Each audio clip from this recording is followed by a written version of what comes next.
Hello प्यारे बच्चों। तो कैसे हो आप सब। बहुत बहुत स्वागत है आप सभी का आज की इस वीडियो में। और प्यारे बच्चों, आज की ये एक स्पेशल और मोस्ट डिमांडेड वीडियो, या फिर यूं कहें कि आज का हमारा ये 1 घंटे का महा एपिसोड। जी हाँ, 1 घंटे की स्पेशल वीडियो क्लास 9th का आपका इंग्लिश का जो सब्जेक्ट है बच्चों, इंग्लिश लैंग्वेज एंड लिटरेचर का, इसी के एनुअल एग्जाम यानी कि फाइनल के एग्जाम के लिए बहुत ज्यादा इंपॉर्टेंट वीडियो होने वाली है। जी हाँ, क्योंकि जैसा कि आप सभी बच्चों को पता है कि कल यानी कि 5 मार्च 2026 को मॉर्निंग शिफ्ट के बच्चों का यानी कि कल, और 6 मार्च को इवनिंग शिफ्ट के बच्चों का आपका इंग्लिश का जो फाइनल एग्जाम है, एनुअल एग्जाम जिसे आप वार्षिक पेपर भी कहते हैं, ये होने वाला है। ठीक है, तो आप सभी के कल और परसों के पेपर के लिए आज के इस 1 घंटे के महा एपिसोड में हम लोग अपने सैंपल पेपर नंबर जो 4 है, इसी के सॉल्यूशन के पार्ट 2 को कवर करने वाले हैं। और पता है बच्चों, मैंने ये 1 घंटे का महा एपिसोड क्यों बोला है? क्योंकि इसमें हम ना पार्ट 2 डिस्कस करेंगे। और ये पार्ट 2 आपके लिए इसलिए इंपॉर्टेंट है क्योंकि इस पार्ट 2 के सेशन में हम आपके पेपर का जो सेक्शन सी है बच्चों, लिटरेचर का, ठीक है, 40 मार्क्स का, इसको कवर करेंगे। अब क्या है लिटरेचर में भाई, तो देखो, जैसा कि ये हमारे पेपर 4 के पार्ट 2 की वीडियो है, तो केवल सेक्शन सी यानी कि लिटरेचर 40 मार्क्स का कवर करेंगे। अब सेक्शन सी जो लिटरेचर है, आखिर इसमें है क्या?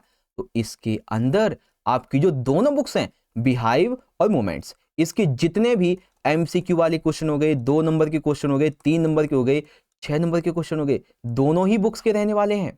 ठीक है, तो आज के इस 1 घंटे के महा एपिसोड में हम इस पार्ट 2 को डिस्कस करेंगे, जिसमें इन दोनों ही बुक के, जैसे बिहाइव के चैप्टर्स हो गए, पोएम हो गए, इसके एमसीक्यू 2, 3, 6 नंबर के क्वेश्चन, मोमेंट्स के आपके 3 नंबर के और 6 नंबर के क्वेश्चन, इन सभी को डिस्कस करेंगे। तो नो डाउट बच्चों, आज का ये सेशन आपके एग्जाम के लिए डेफिनेटली बहुत ज्यादा हेल्पफुल होगा, क्योंकि जो भी क्वेश्चन इस वीडियो में आपको मैं बताऊंगा ना, सारे के सारे क्वेश्चंस बहुत ज्यादा इंपॉर्टेंट हैं, सिलेक्टेड हैं और रिपीटेड क्वेश्चंस हैं, जहां से ज्यादातर हर साल एग्जाम में जो क्वेश्चंस होते हैं वो रिपीट होते ही रहते हैं। ठीक है, तो इसीलिए मैं कह रहा हूं बच्चों कि आप लोग आज के इस पार्ट 2 की वीडियो को पूरा जरूर देखिएगा, बहुत अच्छी तैयारी करवा दी जाएगी। वीडियो अच्छी लगती है तो लाइक जरूर कीजिएगा, अपने दोस्तों में जरूर शेयर कीजिएगा।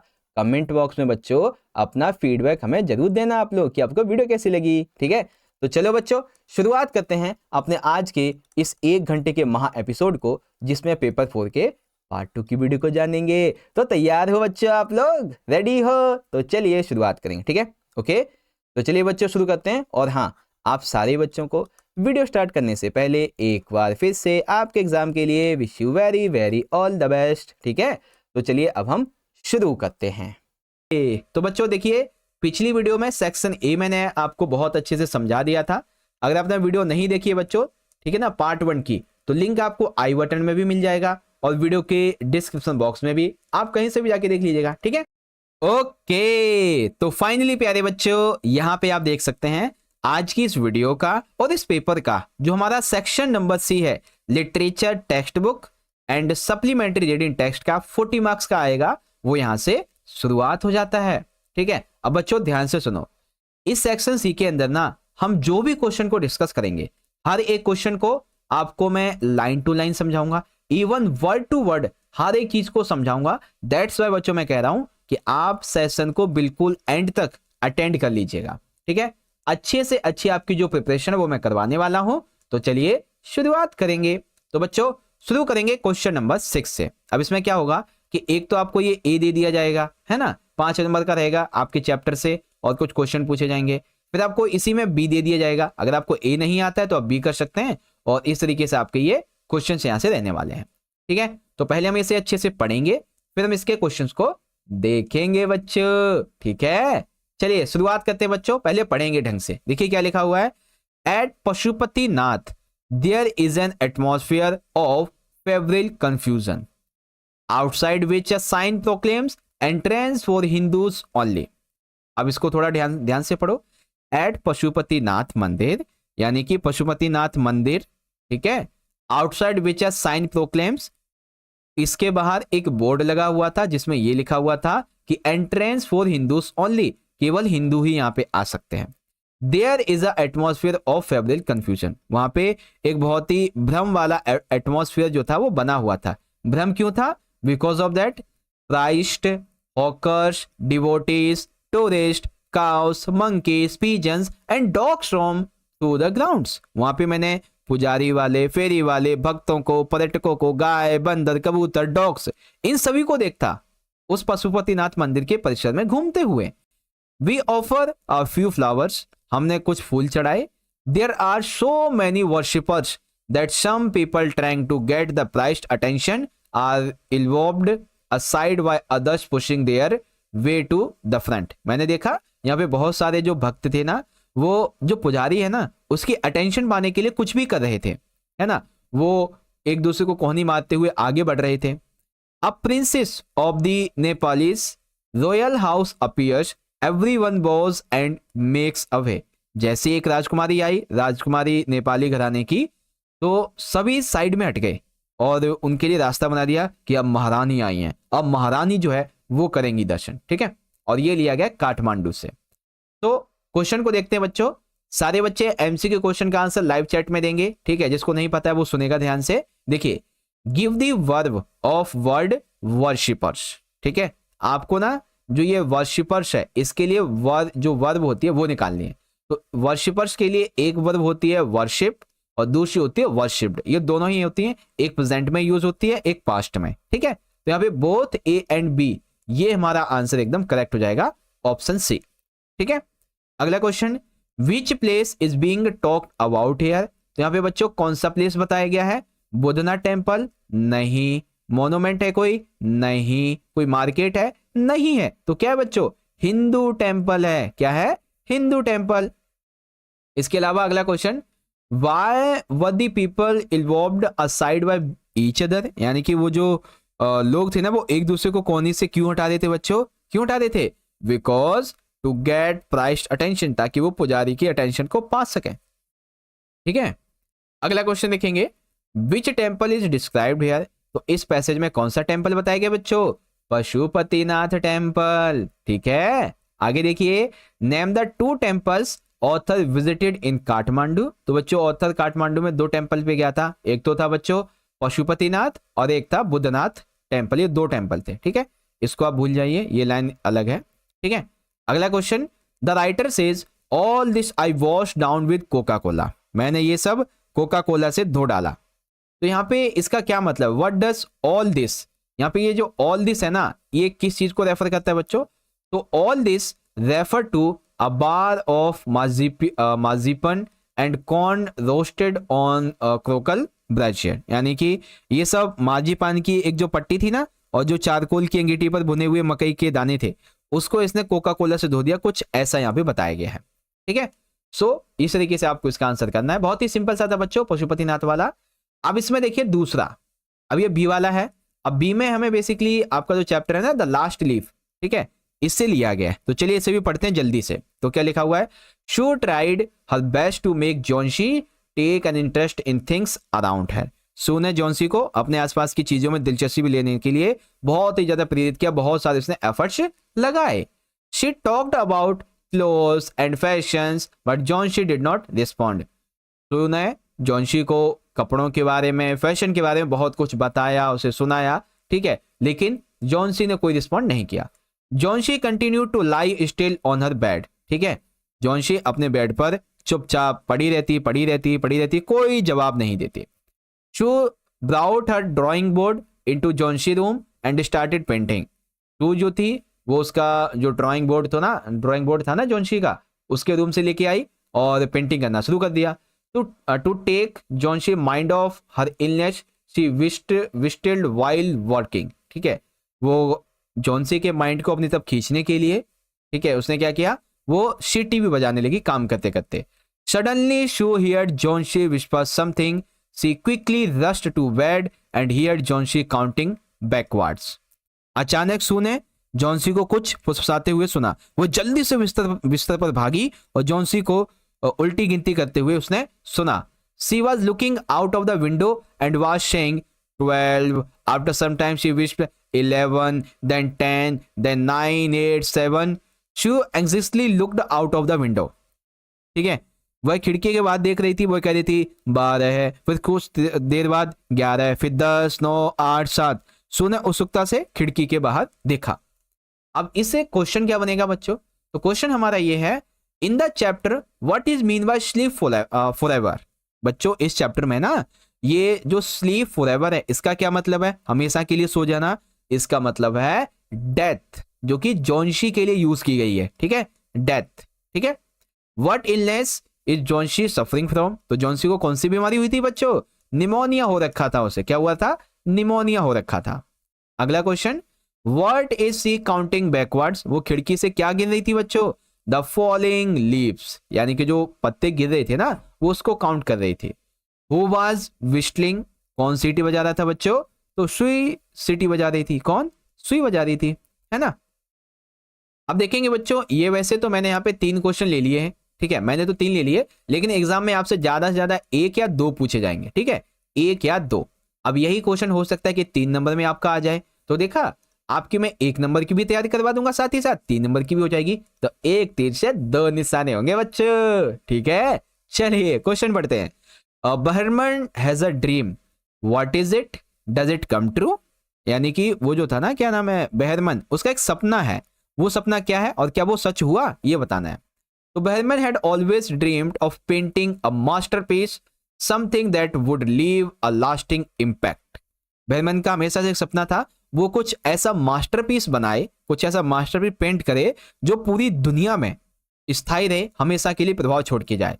दिस ड्रीम केम ट्रू, और ये उसका सपना सच भी हुआ, कब, when he painted the last leaf on the ivy creeper which ended up saving Johnsy life, ठीक है, जो आईवी क्रीपर था उस पर आखिरी पत्ता इसने चित्रित किया जिसने जॉन्सी की जान बचाई थी, क्योंकि उसी से उसके अंदर पॉजिटिव एनर्जी आनी शुरू हुई थी, ठीक है। तो हाँ, इसका सपना सच भी हुआ था, कैसे हुआ वो भी पता चला।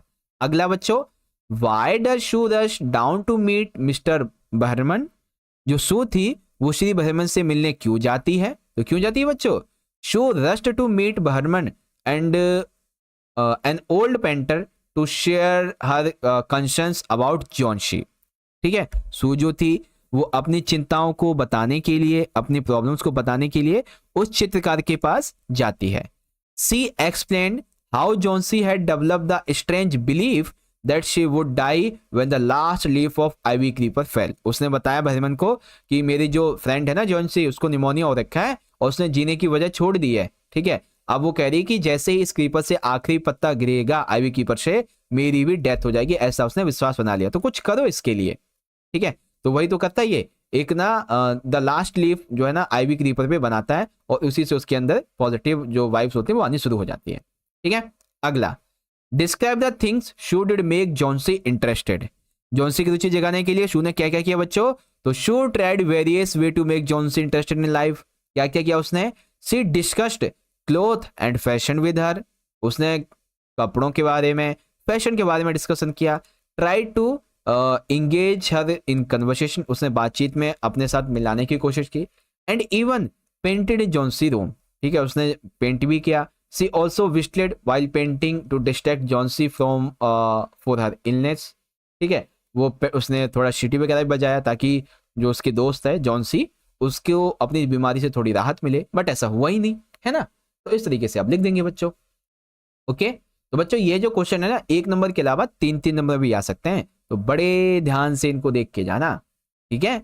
चलो बच्चों अगला वाला पढ़ेंगे। अब हमारा है 7वां क्वेश्चन, और ये 7वां क्वेश्चन रहेगा बच्चों आपकी पोयम वाले से, ठीक है, 5 नंबर का। तो देखो क्या लिखा हुआ है, पहली पोयम है no man are foreign origin, यानी कि ये कोई भी पुरुष विदेशी नहीं है, कुछ ऐसा है। क्वेश्चन क्या है, it is the human earth that we defile, यह मानव पृथ्वी है जिसे हम लोग अपवित्र मानते हैं।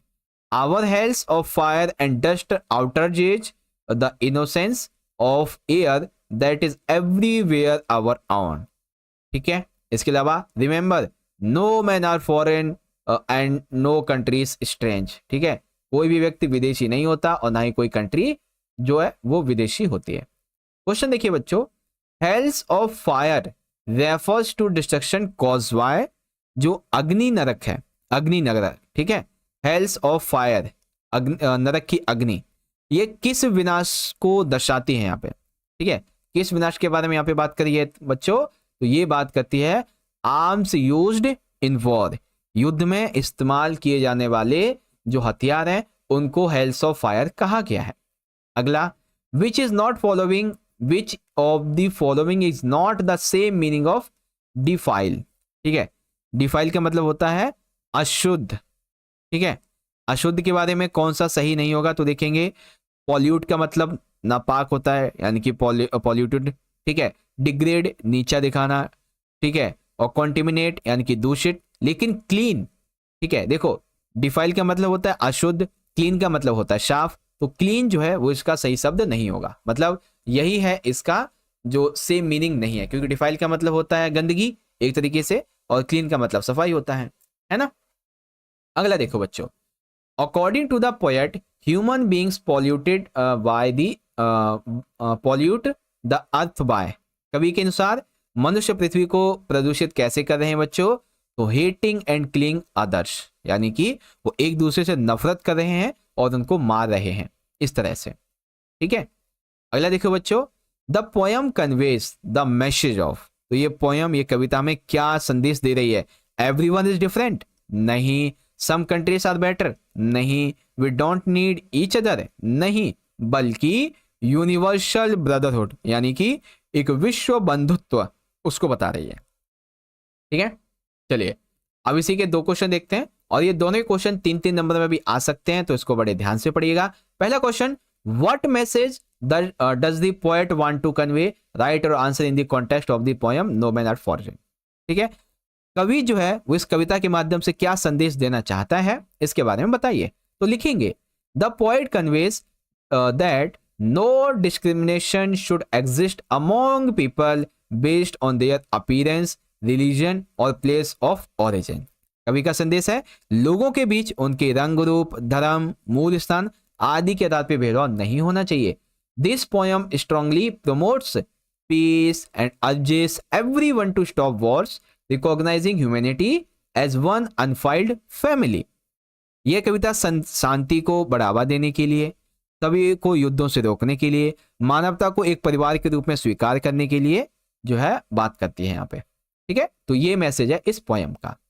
अब देखेंगे इसका अगला question, how does the poet suggest that all people on earth are the same.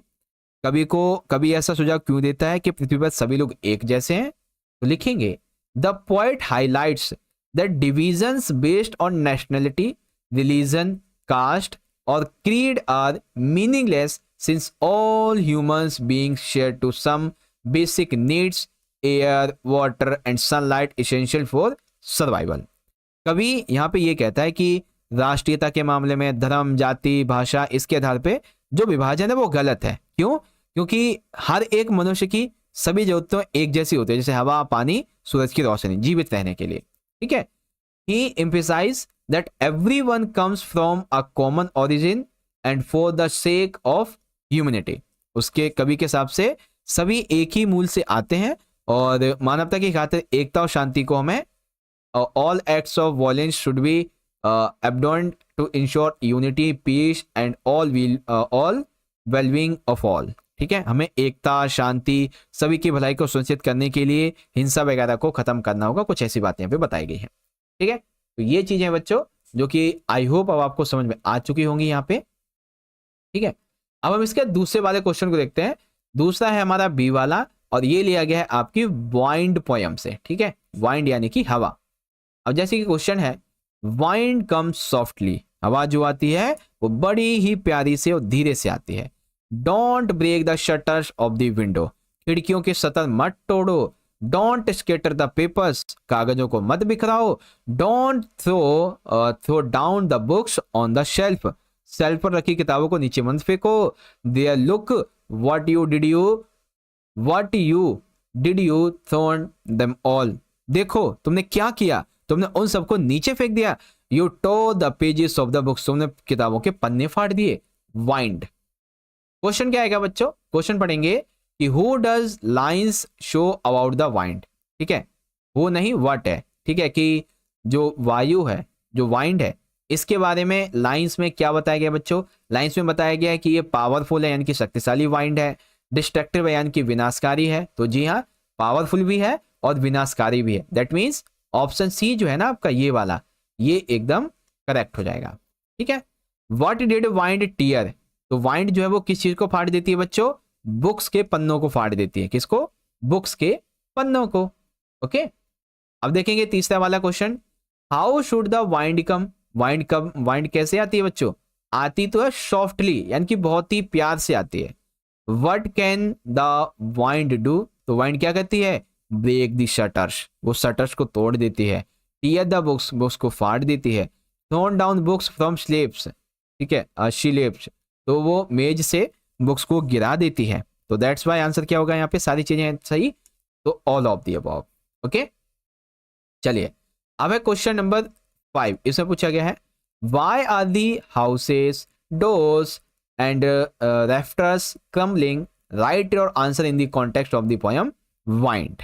यानी कि क्या बताना है आपको कि घर, दरवाजे और छतें क्यों टूट रही हैं, अपना जवाब कविता के आधार पे बताओ। तो लिखेंगे the houses, doors and rafters are crumbling because, क्यों टूट रहे हैं ये सब, because they are weak and can not withstand the strong wind. पहली बात तो वो कमजोर हैं और उनके अंदर इतनी शक्ति नहीं है कि वो उस खतरनाक हवा को झेल सकें।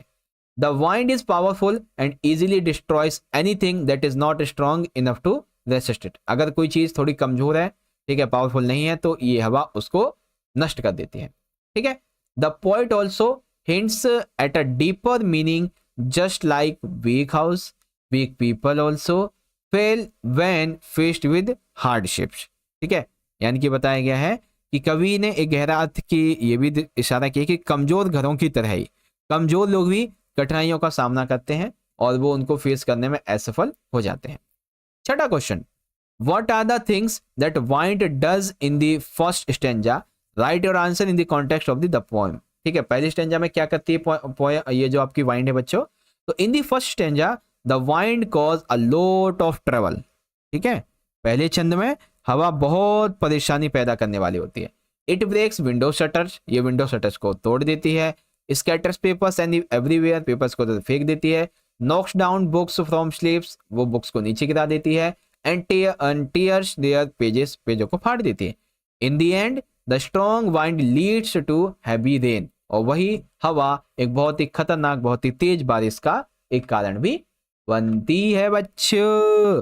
ठीक है, ओके, तो चलिए बच्चों शुरुआत करते हैं क्वेश्चन नंबर 8 के पहले क्वेश्चन से। ठीक है, देखिए क्या लिखा हुआ है, had Margie ever seen a book before, क्या मार्गी ने इससे पहले कोई किताब देखी थी, write your answer in the context of the fun they had. तो चलिए आंसर लिखते हैं बच्चों इसका।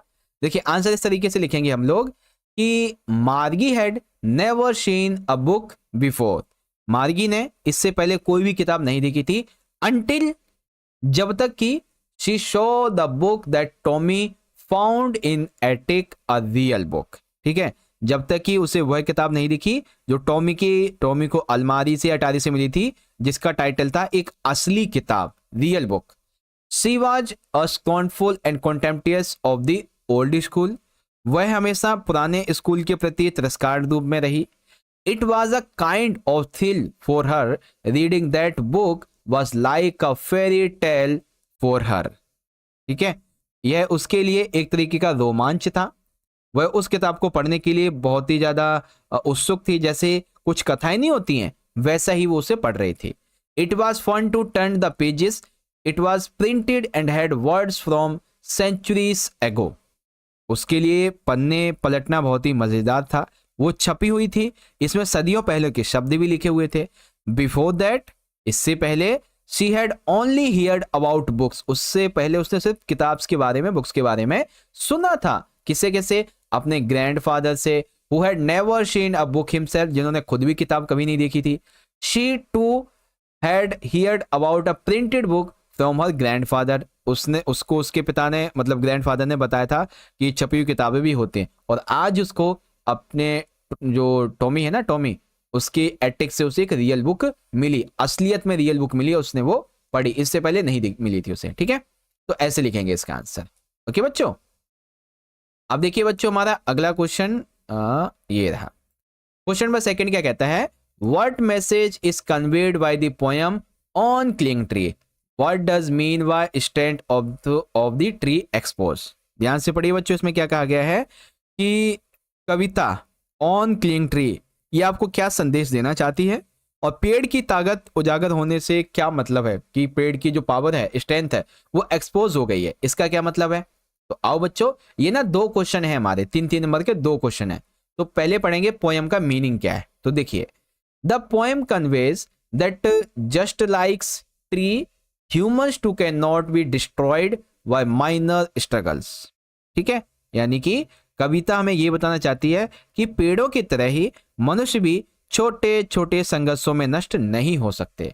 As long as our roots, our inner strength and will power remain intact, we can always rise again.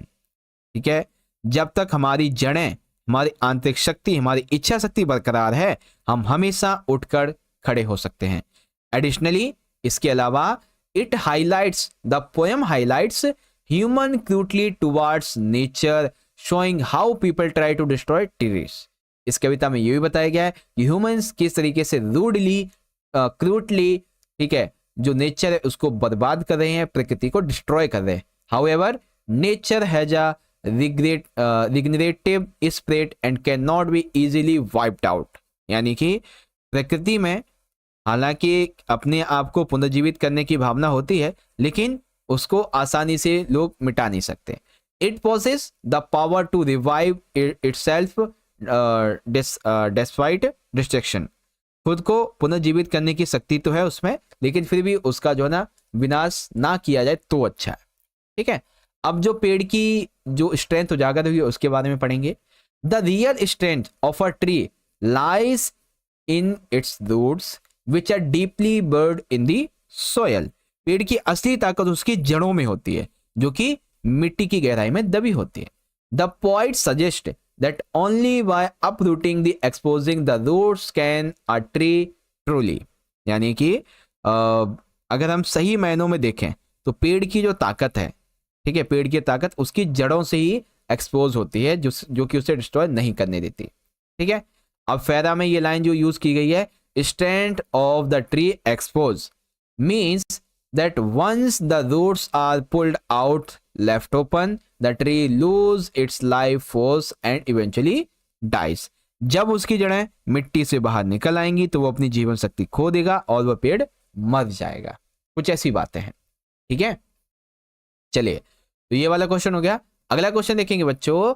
Albert Einstein is called a scientific genius, write down his achievements and common comment on his genius. ठीक है, 2 चीजें हैं।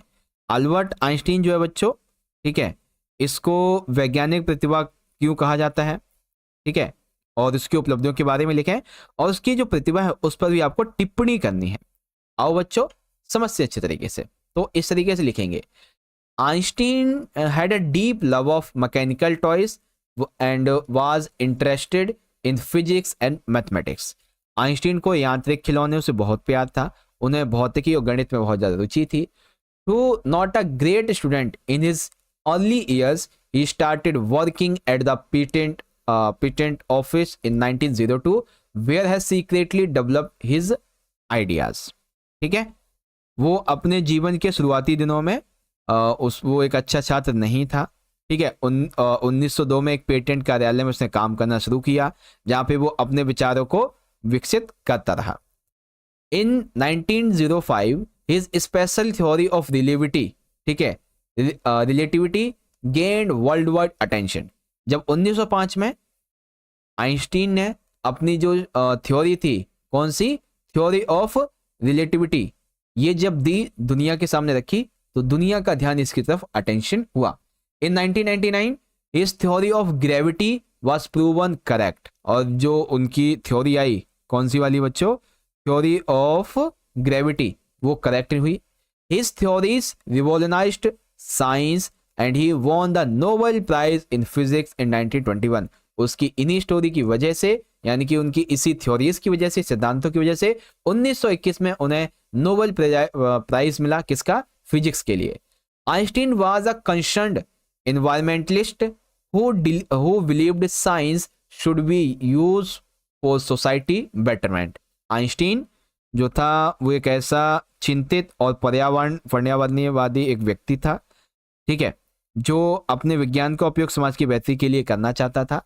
His achievements and revolutionary ideas earned him with the title of scientific genius, और इसी वजह से उसको scientific genius का टाइटल भी दिया गया था बच्चों। ठीक है, चलिए अगला वाला क्वेश्चन देखेंगे।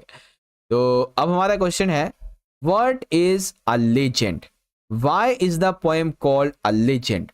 Right a story a legend of Northland in about 10 sentences. आपको पहले इनका आंसर देना है, फिर आपको जो है आपको इसकी स्टोरी बनानी है। तो चलो बच्चों लिखेंगे इस तरीके से, a legend is a traditional story passed down over time often containing moral lesson और कल्चरल सिग्निफिकेंस। यानी कि ये जो आपकी स्टोरी है अ लेजेंड, ठीक है, ये एक पारंपरिक कहानी है जो समय के साथ आगे बढ़ती है, जिसे अक्सर नैतिक सबक या सांस्कृतिक महत्व में देखने को मिलते हैं। This poem is called a legend. इस पोएम को लेजेंड इसलिए कहा गया क्योंकि it is a folk story that has been shared throughout generations, with the poet himself acknowledging its fictional nature. इस कविता में, ये जो आपकी कविता है इसलिए a legend इसलिए कहा गया है क्योंकि यह एक लोक कथा है जो पीढ़ियों से पीढ़ी दर पीढ़ी साझा की जा रही है, और कवि ने खुद इसकी काल्पनिक प्रकृति को भी स्वीकार किया है। अब बच्चों, अगर आप इसको एक स्टोरी में पिरोना चाहते हैं, ठीक है, आप अपने हिसाब से इसकी स्टोरी बना सकते हैं, या फिर स्टोरी आप मेरी वाली भी लिख सकते हैं अगर आ जाए स्टोरी लिखने के लिए। ठीक है, क्या है क्वेश्चन में, मतलब स्टोरी बनानी है ना हमें इसकी, तो लिखेंगे, this poem tells the story of a old woman who despite being asked by Saint Peter for some food refused to share even a small piece of cake. यह कविता एक बूढ़ी औरत की कहानी बताती है जो सेंट पीटर के द्वारा कुछ खाने के लिए कहे जाने के बावजूद भी केक का एक छोटा सा टुकड़ा भी उसे देने से इनकार कर देती है। Her greed and selfishness angered Saint Peter who cursed her to live as a woodpecker. ठीक है, यानी कि क्या नाम है, उसके लालच और स्वार्थ की वजह से सेंट पीटर जो थे वो नाराज हो गए, और उन्होंने क्या नाम है उसको एक कटफोइवा, ठीक है, कटफोड़वा बनकर जीने का श्राप दे दिया। She continue to bore into trees for food just as she had refused to offer food to saint. जैसे ही संत ने श्राप दिया, वो एक ऐसा ही जो होता है ना लकड़ी छेद करने वाला, वो जो होता है एक तरीके से पेड़ों में ऐसा पक्षी बन गई। ठीक है, उसके बाद एक सेकंड हाँ, her clothes are burned, leaving only a cap, and she fills out through the chimneys as a bird. ठीक है, उसके कपड़े गंदे थे और कुछ भी कैप वगैरह कुछ नहीं बचा, अब वो चिमनी से एक पक्षी बन के निकल गई। From that day she continues the peak at the wood of survival. अब जो है वो अपने सर्वाइवल के लिए खाना ढूंढती फिरती रहती है, ऐसा उसने जीवन जीना शुरू किया। ठीक है, अगला क्वेश्चन देखेंगे बच्चों। क्वेश्चन है हमारा, how does writer APJ Abdul Kalam describe his father, his mother and himself? Explain contrast with the my childhood. ठीक है, तो चलो माई चाइल्डहुड के बारे में इसको समझाते हैं अच्छे तरीके से। तो सबसे पहले बात करेंगे हिज फादर, ठीक है, अब्दुल कलाम के फादर की। लेकिन अब्दुल कलाम के फादर से पहले अब्दुल कलाम को ही क्यों ना जान लें। तो Abdul Kalam described himself as a short boy with ordinary looks. ठीक है, अब्दुल कलाम ने खुद को एक छोटे कद वाला लड़का बताया। He enjoyed a secure and happy childhood and grow up to be self disciplined, honesty and caring towards others. ठीक है, यानी कि वो उसने एक सुरक्षित और खुशहाल बचपन का आनंद लिया, बड़े होकर आत्मविश्वासित हुआ, ईमानदार बना, दूसरों के प्रति देखभाल करने वाला व्यक्ति बन गया। ठीक है, कौन? खुद अब्दुल कलाम। अब देखेंगे हिज फादर की बात। तो अब्दुल कलाम फादर, ठीक है, अब्दुल कलाम के फादर जिनका नाम था जैनुलाब्दीन, ठीक है, was not rich or formally educated, but he was an honest and generous man with great natural wisdom. ठीक है, उसके पिता हालांकि पढ़े लिखे नहीं थे ज़्यादा, लेकिन वे ईमानदार थे, उदार व्यक्ति थे, और समाज में अपनी इसी प्रकृति की वजह से ज़्यादा जाने जाते थे। ही लिव्ड डिसिप्लिन लाइफ। ठीक है, वो एक डिसिप्लिन शेड्यूल लाइफ को जीते थे। अवॉइड अननेसेसरी लग्जरियस, वो बिना किसी चीजों को लेते नहीं थे बिना जरूरत की। And made sure his family had all the basic needs for a comfortable life. ठीक है, वो इस बात का ध्यान रखते थे कि हाँ उसकी फैमिली को कंफर्टेबल लाइफ जीने के लिए जो भी चीजें चाहिए वो उसको लाके देता था। कुछ ऐसी बातें हैं। ठीक है, फिर आता है बच्चों मदर की बात। हिज मदर, ठीक है, अब उसकी जो मदर है ना, क्या नाम है, आशियम्मा। ठीक है, Ashiamma was a kind hearted and supportive woman who stood by her husband as an ideal partner. उनकी माँ आशियम्मा एक दयालु क्या नाम है, सहायक महिला थी जो अपने पति के साथ एक आदर्श साथी के रूप में खड़ी थी। She was known for her emotions, hospitality and her habit of feeding many people every day with love and warmth.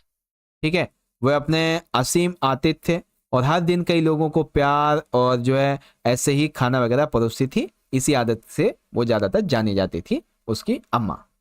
ठीक है, तो ये कुछ चीजें बच्चों फादर के बारे में, उसकी मदर के बारे में और खुद एपीजे अब्दुल कलाम के बारे में। ठीक है, अगला क्वेश्चन देखेंगे बच्चों। क्वेश्चन है who helped Evelyn to continue with music, what did he do and say.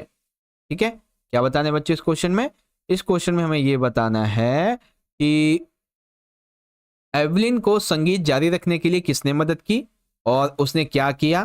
ठीक है, और उससे क्या फायदा हुआ ये भी बताइए। ठीक है, ओके, तो चलिए इसके आंसर को देखते हैं। तो देखो बच्चों क्या लिखा हुआ है, Evelyn's talent was discovered by perfectionist Ron Forbes who helped her pursue music.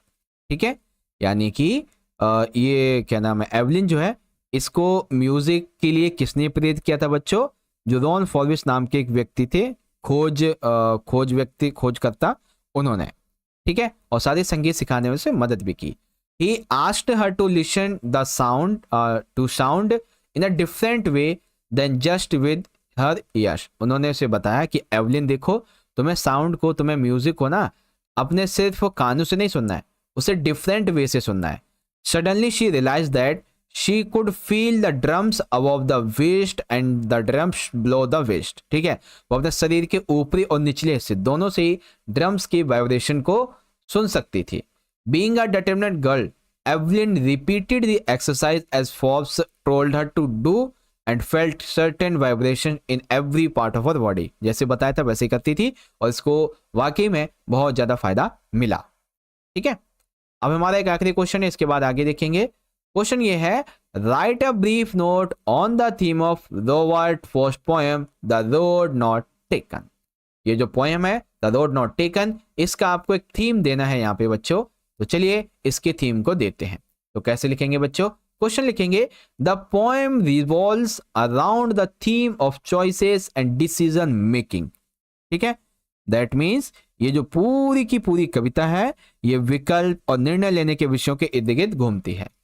The two roads symbolize the different path life offers, each representing in different set of opportunities and consequences. ठीक है, ये जो एक आपकी कविता है, ठीक है, ये दो रास्ते जीवन के द्वारा पेश किए जाने वाले अलग अलग रास्तों का प्रतीक है, जिनमें प्रत्येक अवसर और परिणामों के अलग अलग जो प्रतिनिधित्व है वो सेट करते हैं। The point captures the dilemma everyone faces when making important life decision. Point ने इस चीज को कैप्चर किया कि हर एक व्यक्ति के जीवन में ऐसा कोई ना कोई समय जरूर आता है जब उसे एक इंपॉर्टेंट डिसीजन लेना पड़ता है। One road is well travelled offering safety and predictably while the other is less explored, full of challenges but with the potential for greater rewards. एक रास्ता वो है जिसको सभी लोग फॉलो करते हैं, जैसे भेड़ चाल कहते हैं, और उसमें यह है कि सभी इस पे चलते हैं, सेफ्टी है और इस पे प्रेडिक्ट किया जा सकता है कि कल्पना की जा सकती है तुम कहां तक पहुंच सकते हो, क्या कर सकते हो। एक रास्ता वो है जो अभी तक बहुत कम लोग इस पे चले हैं, बहुत सारी समस्याएं आती हैं, ठीक है, इसमें पोटेंशियल बहुत ज्यादा है आपके ग्रेटर का, यानी कि आपको सफल बनाने का, लेकिन है बड़ा कठिन और इस पे चलते भी लोग कम है ना, ये चीज है। The poem suggest that those who take risk and choose the unconventional path, often achieving something unique and extraordinary, they will definitely successful. यानी कि ये पोएम कहती है कि जो भी व्यक्ति उस सेकंड रास्ते को अपनाता है, ठीक है, जिसमें रिस्क होते हैं, ठीक है, जो रास्ता थोड़ा कठिन होता है, उसे जो अपनाएगा वो डेफिनेटली अपने जीवन में सक्सेस पा जाएगा। ठीक है, तो ऐसे लिखना था। चलिए आगे देखेंगे बच्चों क्वेश्चन नंबर 9 को। अब 9th क्वेश्चन हमारी सेकंड बुक से लिया गया, तो क्या लिखा हुआ है बच्चों, जिसमें देखिए क्या है कि आपके ना है तो कोई 3 क्वेश्चन 3-3 नंबर के, बट आपको किन्हीं 2 के आंसर करने हैं, लेकिन आपको मैं 4 क्वेश्चन करवाऊंगा। ठीक है, तो देखो क्या लिखा हुआ है, compare the attitude of the child before and after his separation from his parents, write your answer in the context of the lost child. यानी कि माता पिता से अलग होने से पहले और उसके बाद में बच्चे के रवैये की तुलना आपको करनी है। और ये क्वेश्चन 6 नंबर में आएगा बच्चों, इसलिए बड़े ध्यान से देखिएगा। देखो क्या लिखा हुआ है, before being separated from his parents the child was extremely happy. ठीक है, माता पिता से बिछड़ने से पहले बच्चा बहुत ही खुश था। On his way to the fair, he was fascinated by the various aspects of nature that provide him with immense joy and happiness. जब वह बच्चा अपने माता पिता के साथ में मेले में जा रहा था, तो उस समय प्रकृति के विभिन्न पहलुओं से वह बहुत मोहित हुआ। उसने उससे अपार आनंद और खुशी मिली। ऐसी उसने अनगिनत चीजें देखी जो बच्चे होने के नाते उसका ध्यान आकर्षित कर रही थी। There were unremembered things that caught the attention of the little boy. While roaming around the fair, the presence of his parents made him feel safe. जब वो पूरी मेले में घूम रहा था, तो अपने माता पिता के साथ जब वो था तो उसे सेफ फील होता था।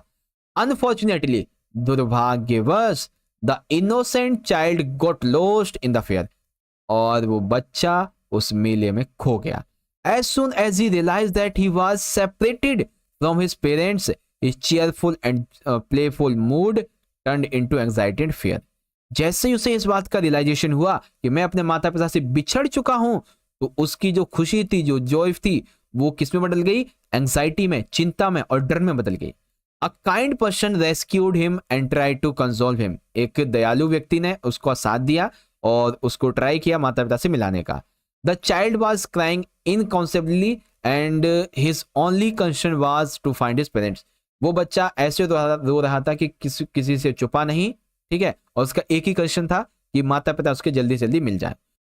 आगे देखिए, all the little things like toys, sweets, balloons that he really wanted to have become insufficient in his eyes in the absence of his parents. ठीक है, वो टॉयज को, स्वीट्स को, बलून्स को बहुत ज्यादा पसंद कर रहा था, लेकिन अगर उसे कोई वो देता भी तो उसे नहीं चाहिए थे, क्योंकि अभी उसको चाहिए थे सिर्फ और सिर्फ अपने माता पिता। He did not want to have any of the things. उसे कुछ नहीं चाहिए। He only just wanted to meet his parents. ठीक है, तो इस तरीके से लिखेंगे। और यही क्वेश्चन बच्चों सेम 6 नंबर में भी आ सकता है, तो इसको करके जरूर जाना। अगला क्वेश्चन बच्चों, describe Ishwaran's capability to make even the simplest incident interesting. आपको ईश्वरान की जो कैपेबिलिटी है कि वो किसी भी सिंपल इंसिडेंट को बहुत ही इंटरेस्टिंग तरीके से बताता है, उसको यहाँ पे डिस्क्राइब करना है। तो चलो डिस्क्राइब करेंगे अच्छे तरीके से। देखिए, Ishwaran was a great story teller. He was fond of reading popular Tamil thrillers. ठीक है, यानी कि जो ईश्वरान है वो एक बेहतरीन कहानीकार है। उससे तमिल थ्रिलर पढ़ने का बहुत ही ज्यादा शौक था। The stories he narrated were greatly influenced by these novels. वो जो भी स्टोरी बनाता था वो इन्हीं तमिल थ्रिल्स की जो नॉवेल्स हैं उससे इन्फ्लुएंस होती थी। ठीक है, he would narrate even small incidents in suspenseful manner. वो किसी भी छोटे से छोटे इंसिडेंट्स को एक रहस्यमय मैनर तरीके से बताता है। To make the stories interesting, Ishwaran also added dramatic gesture to them. Stories को इंटरेस्टिंग बनाने के लिए ईश्वर अपने जेस्चर, अपने हाथों को और अपने हाव भाव को भी चेंज करता रहता है। He would give surprise endings on the stories, और वो स्टोरी के एंड में सरप्राइज भी देता था। Sometimes he would not finish the story to increase his master's curiosity. कई बार वो स्टोरी को आधा अधूरा ही बीच में छोड़ के काम पे लग जाता था। क्यों? क्योंकि वो चाहता था कि उसके मास्टर के दिमाग में इसके प्रति क्यूरियोसिटी जगी रहे। Often he would get excited while narrating the story, then he would jump and stamp his feet and excitement. ठीक है, यानी कि अक्सर कहानी सुनाते समय वो उत्साहित हो जाते थे, फिर उत्साह में वो इधर उधर उछलने लगते और पैर पटकने लगते, कुछ ऐसा ऐसा। ओके, अगला क्वेश्चन बच्चों, draw the character sketch of Sergei. तो सर्गे का कैरेक्टर स्केच आपको बताना है, बहुत ही इजी है, चलिए बताते हैं आपको। ओके, तो चलो प्यारे बच्चों, सर्गी का जो कैरेक्टर स्केच है उसे बनाते हैं, और ये बहुत ही आसान है बच्चों। ठीक है, कैरेक्टर स्केच किसी का भी आ जाए तो आपको क्या करना है, आपको ना उसके बारे में, उस पर्सन के बारे में जो भी आता है वो लिख दो, बस बन गया आपका कैरेक्टर स्केच। जैसे कि मुझे सर्गी के बारे में कुछ बातें पता है, जैसे Sergei is an accomplished prosperous advocate with a sharp memory. मेरे हिसाब से सर्गी जो है ना वो बहुत ही कुशल और समृद्ध वकील है जिसका दिमाग बहुत तेज है। इसके अलावा he is a straight forward man who detest lies. मैंने जो पढ़ा है इस चैप्टर में उसके हिसाब से सर्गी जो बहुत ही सीधा साधा लेकिन सख्त आदमी है भाई, जिसको झूठ से बहुत नफरत है। His quick temper leads him to harshly reprimand Lushkoff for his distrustful behaviour. वो ऐसा गुस्सैल है एक तरीके से, जब वो लुस्कॉव ने उसके साथ गलत व्यवहार किया तो वो उसके प्रति चिल्लाने वाला था। ठीक है, Sergei's believe in hard work and refuse to give any money unless the person earn it. ठीक है, अर्न इट, यानी कि सर्गी इस बात पे विश्वास रखता है कि जो हार्ड वर्क करेगा, जो काम करेगा, उसे पैसा मिलेगा, बिना काम के कोई पैसा नहीं दिया जाएगा। ठीक है, ही मेक्स लुस्कॉव चूप बोर्ड ensuring the drunkard reform through hard work. ठीक है, क्या नाम है, जो लुस्कॉव होता है ना वो एक शराबी है एक तरीके से, तो सर्गिस को काम देता है। ठीक है, और वो कहता है लकड़ी काटने का काम देता है ताकि मेहनत कर करके कम से कम सुधर जाएगा। डेस्पाइट हिज स्ट्रेंथ, उसके इतने सख्त रवैये के अलावा Sergei is supportive and gives Lushkoff work whenever he asks. Sergei काफी सपोर्टिव भी है, जैसे कि लुस्कॉव कभी उससे काम मांगता तो ये दे देता। He begins to care for Luskov like a good son and is genuinely pleased to see the beggar reform and lead a better life. ठीक है, वह लुस्कॉव को एक गॉडसन की तरह देखभाल करना शुरू कर देता है और भिखारी को सुधारते हुए वह बेहतर जीवन जीते देखकर वास्तव में काफी संपन्न हो रहा था। ठीक है, अच्छा लग रहा था। अगला क्वेश्चन बच्चों, his heart went cold when he reached his village. Why? Write your answer in the context the happy prince. यहाँ पे बताना है बच्चों आपको कि जब वह अपने गांव पहुंचा तो उसके दिल को ठंडक मिली। ठीक है, उसका दिल ठंडा पड़ गया, ये आपको यहाँ पे बताना है। तो बच्चों बहुत ही सिंपल सा आंसर है बच्चों, देखिए क्या लिखेंगे। आंसर ये है कि when Prashant reached his village, his heart went cold upon seeing the destruction. ठीक है, डिस्ट्रक्शन इसका मतलब होता है कि विनाश। ठीक है, तो जब प्रशांत अपने गांव पहुंचा तो वहां की विनाश, वहां की तबाही देखकर उसका दिल दहल गया। हिज होम वाज गॉन, उसका घर जा चुका था, घर एक तरीके से टूट गया था। And there were only remnants of its roof, वहां पे छोटी मोटी कोई छत के निशान बचे थे। After looking for his family in red cross shelter he found them safe, but learned that many lives had been lost and the village was devastated by the disaster. ठीक है, एक रेड क्रॉस शेल्टर में उसने अपने परिवार की तलाश की जहां पे उसे वो मिल गया, वे सुरक्षित थे, लेकिन उसे ये पता चला कि इस सप्ताह में कई लोगों की जानें चली गई और कई गांव भी तबाह हो गए थे। ठीक है, तो ऐसे करके आपको इसके आंसर लिखने थे जो कि आपको मे बी यहाँ पे अब समझ में आ गए होंगे, है ना। अब बच्चों मैं कुछ क्वेश्चन आपको पिछली वीडियो के दिखाता हूं, ठीक है, आपकी इसी वाली किताब से। तो बच्चों इसको आप ध्यान से पढ़ लीजिएगा, ये 3-4 क्वेश्चन है बच्चों। कौन कौन से? पहला question, why is the author deeply embarrassed the next day school, which word show his fear and insecurity. तो बच्चों कल ही मैंने आपको ये पेपर करवाया था, इसमें से आप देख सकते हैं। ठीक है, ये रहा कि वो क्यों बहुत ही ज्यादा एम्बैरेस था बच्चों। ठीक है, तो आप यहां से पढ़ सकते हैं। अगला क्वेश्चन देखेंगे बच्चों कि what were the drops of rain actually, ठीक है, जो बारिश की बूंदें थी वो एक्चुअल में क्या है, तो जो प्रिंस था उसकी आंखों के आंसू। वाई डिड दे फॉल, वो क्यों गिर रहे थे उसकी आंखों से, इसका आंसर द हैप्पी प्रिंस के माध्यम से आपको बताना है। तो बच्चों ये रहा इसका आंसर जिसे आप पढ़ सकते हो, ठीक है। अगला देखेंगे बच्चों, give a correct sketch of grandfather, right answer in the context of the adventure of Toto. तो करेक्ट स्केच बताना है एडवेंचर ऑफ टोटो के ग्रैंडफादर का। तो ये रहा बच्चों करेक्ट स्केच जिसे आप इजीली पढ़ सकते हो। और लोस्ट चाइल्ड को किन की चीजों में इंटरेस्ट था वो भी आप यहाँ पे देख सकते हो बच्चों। ओके, तो चलिए बच्चों क्वेश्चन नंबर 10 को देखते हैं, काफी इंटरेस्टिंग है बच्चों। इसमें 6 नंबर के 2 क्वेश्चन है, बट आपको किसी एक का आंसर करना है। तो पहला क्वेश्चन, व्हाट इज गैराट्स प्रोफेशन। गैराट का प्रोफेशन क्या था बच्चों, तो गैराट क्या था, वो एक नाटककार था, ठीक है, क्या था, नाटककार था। Quote the parts of the play that support your answer. बच्चों ऐसा क्वेश्चन एग्जाम में जरूर आता है, जिससे कि आपको हो सकता है कि उस चैप्टर की समरी लिखनी हो, या फिर आपको इसके बारे में कुछ बातें लिखनी हो, है ना, गैराट के बारे में हो गया, इंट्रोड्यूसर के बारे में हो गया, है ना। तो ऐसे ही कैरेक्टर स्केच के बारे में आप इजीली यहां से पढ़ सकते हो। ये मैंने सीधा सीधा आपकी किताबों से लाइनें उठाई हैं, कुछ कुछ इंपॉर्टेंट लाइन है जिसके माध्यम से हम ये सिद्ध कर सकते हैं कि हाँ ये जो चैप्टर है ये नाटककार के बारे में ये बातें हमें बताता है। ओके, आप पढ़ लेना इसको। अगला देखेंगे, what was Kezia's father's routine before going to his office, after coming back his office and on Sundays. ठीक है, तो ऑफिस जाने से पहले, संडे को और ऑफिस से आने के बाद क्या रूटीन होता था। तो देखो रूटीन कुछ इस तरीके से रहेंगे, क्या, before going to his office, office जाने से पहले, he would briefly visit Kezia's room and give her a casual kiss. ठीक है, वो केजिया के रूम में आते ऑफिस जाने से पहले और एक फोरहेड पे एक कैजुअल किश करके चले जाते। After coming back from his office, और ऑफिस से आने के बाद, he would relax in the drawing room and order T, ask for newspaper, sleepers and have KGS remove his boards। यानी कि वो रिलैक्स करता है ड्राइंग रूम में सोफे पे और टी ऑर्डर कर देता, अपना न्यूज़पेपर मंगा लेता, अपनी चप्पलें उतारता और जो केजिया है वो उसके बोर्ड्स को उतारती।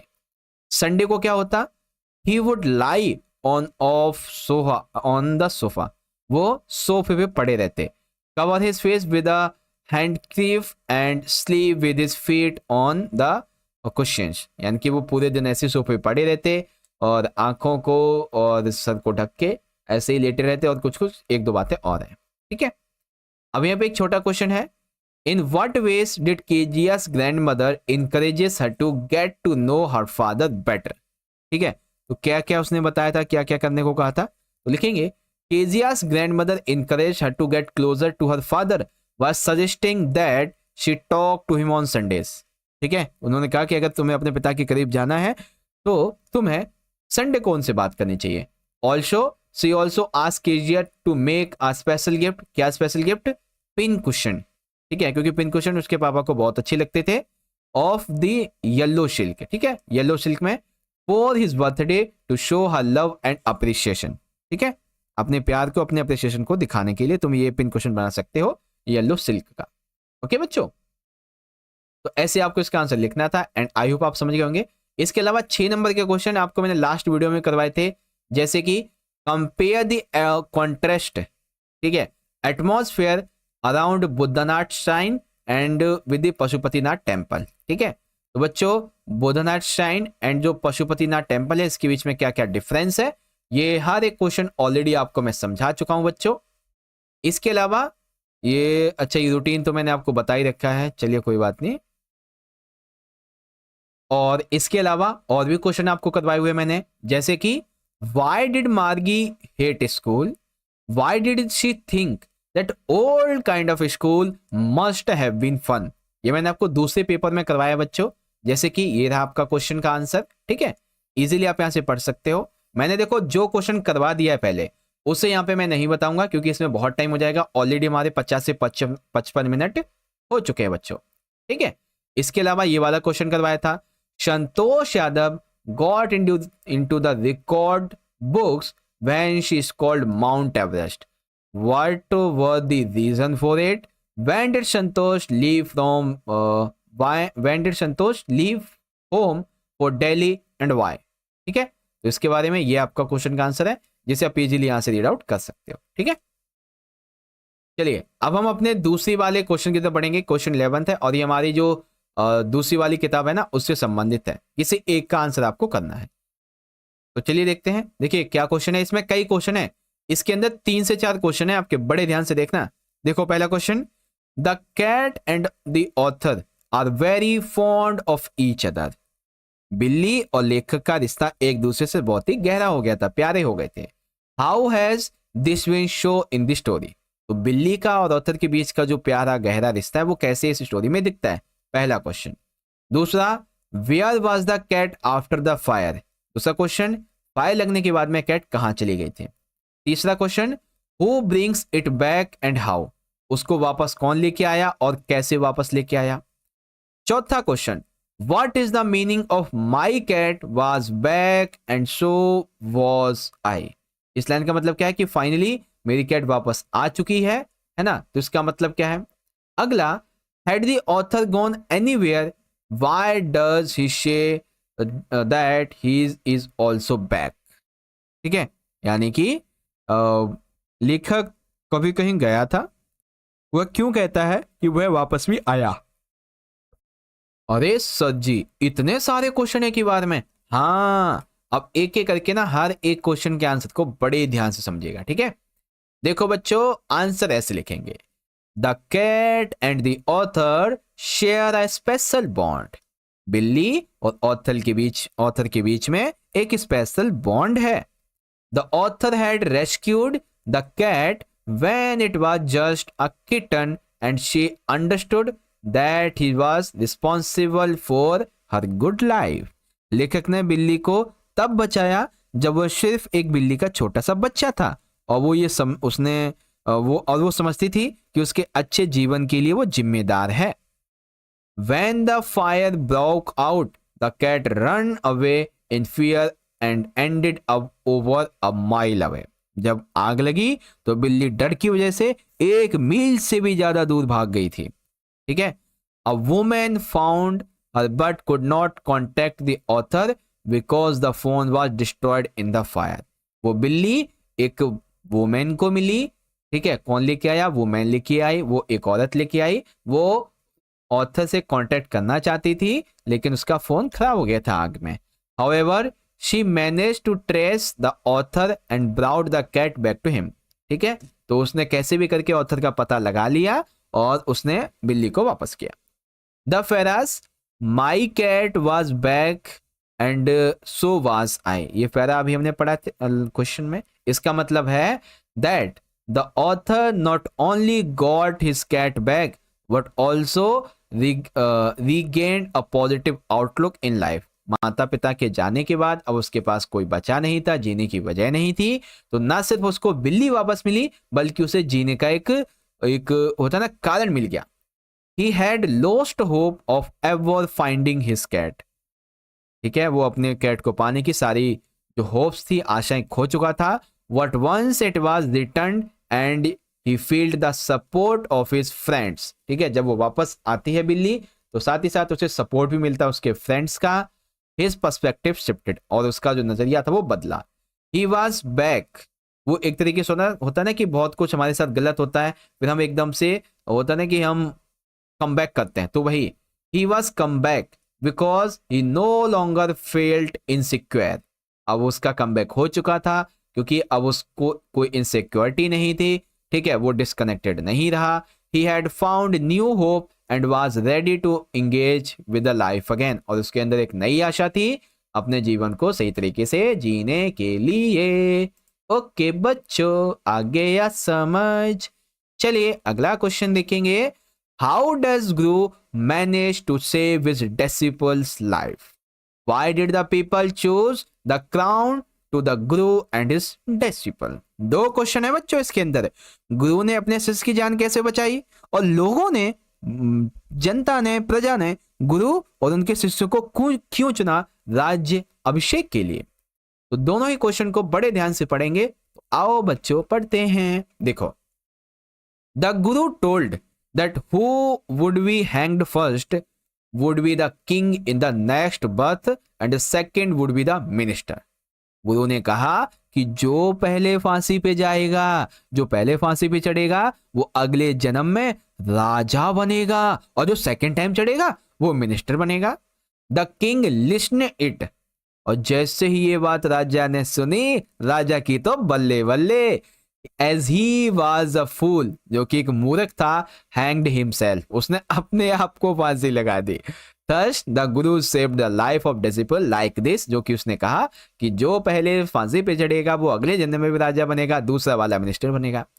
आगे देखो, in the kingdom of fools everything looked strange, उस मूर्खों से भरे राज्य में सब कुछ स्ट्रेंज दिखता है। The disciple was arrested instead of the rich merchant just because he could fit the pack. ठीक है, क्या बताएंगे बच्चों कि धनी व्यापारी की जगह उस शिष्य को इसलिए गिरफ्तार कर लिया गया क्योंकि वह खूंटी में फिट हो सकता था, इसीलिए। ही remembered the words of Guru and start praying, words गुरु के उसे शब्द याद आने लगे कि एक दिन ये मूर्ख लोग तुम्हें मूर्खता के कारण ही इस दुनिया से विदा कर देंगे। तो अब वो प्रे करने लगा, अपने गुरु को याद करने लगा। द गुरु अराइव्ड, और गुरु अराइव हुए on the time and made a plan to save disciple's life, और उन्होंने अपने शिष्य को बचाने के लिए एक प्लान बनाया। क्या प्लान बनाया? The king and his minister become the victims of his plan and killed themselves, जो प्लान उसने बनाया उसके हिसाब से वो क्या नाम है, मिनिस्टर और राजा क्या बन गए, उसका शिकार हुए। द थ्रोन बिकम वेकेंट, ठीक है, थ्रोन जो था बच्चों, थ्रोन का मतलब होता है एक सिंहासन, एक तरीके से वो खाली हो गया। ठीक है, थ्रोन जो था वो खाली हो गया। People wanted a wise person to sit on the throne, लोग चाहते थे कि कोई एक बुद्धिमान व्यक्ति सिंहासन पर बैठे। After the death of the king the minister people were impressed by the wisdom and power of the गुरु। ठीक है, राजा और मंत्री की मृत्यु के बाद लोग गुरु की बुद्धि और शक्ति से प्रभावित हुए। They thought that if Guru and his disciple become the king and minister, there would be peace all around. प्रजा को इस बात पे विश्वास हुआ कि गुरु और शिष्य अगर ये एक राजा और मंत्री बन जाते हैं तो हमारे इस राज्य में शांति ही शांति होगी। So the people decide to give the coronation to Guru and his disciple. उन्होंने अपना जो मत होता है एक तरीके से, वो किसको करने का फैसला किया? गुरु को और उसके डिसिपल को। एज ए रिजल्ट, परिणाम स्वरूप, the laws changed and people started working during the day and sleeping at night as per the orders of their new king. तो जब राजा नए गुरु बने, मतलब गुरु जो थे वो राजा बन गए, तो उन्होंने सब कुछ पहले जैसा कर दिया। अब उस मूर्खों के राज्य को जेंटलमैन गुरु का राज्य कहा जाने लगा। The kingdom of fools change in the kingdom of गुरु, या फिर किंगडम ऑफ कह लीजिए जो नॉर्मली था पहले जैसा राज्य बना दिया, कुछ ऐसा। ठीक है, कुछ क्वेश्चन पिछली वीडियो के भी आप देखें एक बार। जैसे कि क्वेश्चन ये है, Behrman's visit to Sue flat was blessing in disguise for Johnsy. Behrman जब शू के फ्लैट पे आया तो वो जॉन्सी के लिए एक वरदान साबित हुआ। तो आपको ये बताना है कैसे हुआ। ठीक है, तो कैसे हुआ था बच्चों वरदान साबित? क्योंकि उसने ना जो आईवी क्रीपर था उस पे एक जो पत्ता था वो बना दिया था, एक ऐसा पत्ता जो कि कभी हटेगा ही नहीं उससे, है ना, क्योंकि वो बनाया हुआ है। और उसी को देख के जॉन्सी को अपनी गलती का एहसास हुआ और वो जल्दी जल्दी से फिर रिकवरी करने लगे। ठीक है, इस तरीके से। फिर what did the shallow observe when her flow over the city, उस शैलो ने क्या देखा जब वो सिटी के ऊपर पहुंचा? तो उसने बहुत कुछ देखा, जैसे कि ये सारी बातें। ठीक है, पढ़ लेना बच्चों, मैंने समझाया हुआ है। और देखेंगे, during the conversation Lushkoff reveals that Sergei's cook Olga is responsible for the positive change in him. How has Olga saved Luskov? How Olga changed Luskov? ठीक है, तो कैसे चेंज किया, कैसे क्या उसने किया था, सारी बातें यहां पे लिखी हुई हैं। अगला, Ishwaran was a master story teller, describe his amazing capacity to narrating stories and incidents. तो बच्चों कैसे लिखोगे आंसर, ये रहा आपका आंसर, ठीक है। इजीली आप इसको यहां से पढ़ सकते हो और ऑलमोस्ट मैंने आपको सारे के सारे क्वेश्चन, सारी की सारी बातें यहां पर बता दी हैं बच्चों।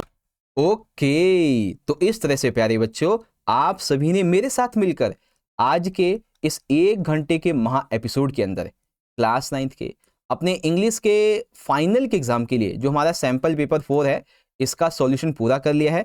स्पेशली हमारा जो पार्ट 2 का सेशन था बच्चों, जिसमें सेक्शन सी लिटरेचर हमने समझाया, बिहाइव और मूवमेंट्स के जितने भी इंपॉर्टेंट क्वेश्चन हैं इसके बारे में। आई होप आप सभी को अच्छे से सारी चीज समझ में आ गई होंगी।